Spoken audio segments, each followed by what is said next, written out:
Hi guys! Pumunta ako dito sa may Parkal and meron sila ditong arcade. Ang ganda ng arcade nila dito. Ayan, ang daming mga claw machine. Maglalaro nga ako nagpapalit ako ng tokens dito sa machine. Hindi ko maintindihan yung mga nakasulat kaya pindot lang ako ng pindot. 200 yung papapalitan ko kaya ito yung pinindot ko. And guys, ang mahal pala ng tokens dito kasi 20 pesos siya isa. Sa ibang arcade, 5 pesos lang isa yung tokens. So yung 200 pesos ko, 10 na tokens lang yon. So ayan guys, tignan natin kung may makukuha ba ako. Pumunta ako dito sa mga maliit na claw machine nakita ko mahuhulog na tong stuffed toy. Kaya tinry ko siyang kunin. 2 tokens pala yung kailangan dito. So 40 pesos siya per play. Sana makuha ko guys ng maliit na stuffed toy kasi sobrang mahal maglaro. Pero ayan guys, buti na lang nakuha ko siya sa isang try lang. Sobrang cute na tong nakuha ko.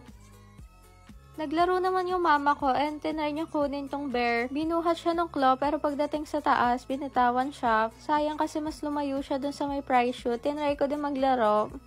Ayan guys, tingnan natin kung makukuha ko ba tong bear na stuffed toy. Naglaro na ako pero ayan, hindi siya nakuha ng claw. Lumayo na yung stuffed toy dito sa may prize shoot kaya hindi ko na siya tinry laruin. Bumalik na lang ulit ako dito sa mga maliliit na prize claw, baka makakuha ulit ako. Tinry kong kunin tong alien na stuffed toy. Pero nung pagbaba ng claw, hindi siya nabuhat kasi sobrang liit ng claw. Nag-slide lang yung claw dito sa may stuffed toy. Nag-try pa ulit ako, ito naman yung tinry kong kunin. Pero ganun din yung nangyari, nag-slide lang yung claw dito sa may stuffed toy kasi sobrang liit ng claw. Ito lang guys, yung nakuha ng 200 pesos ko.